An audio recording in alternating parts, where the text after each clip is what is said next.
Ice bucket challenge.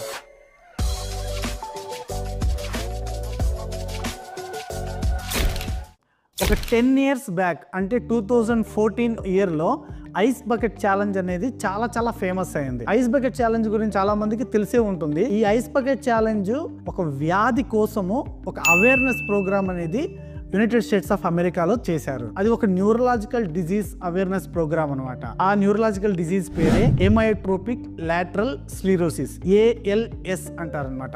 దానికి ఇంకొక పేరు మోటార్ న్యూరాన్ డిజీజ్ అని, MND అంటారనమాట. ఒక degenerative disease of the motor neuron system. Degenerative అంటే మనకి అది మళ్ళీ రీజనరేట్ కాదనమాట. ఈ ALS అనేది common type of degenerative disease of the motor neuron system అనమాట.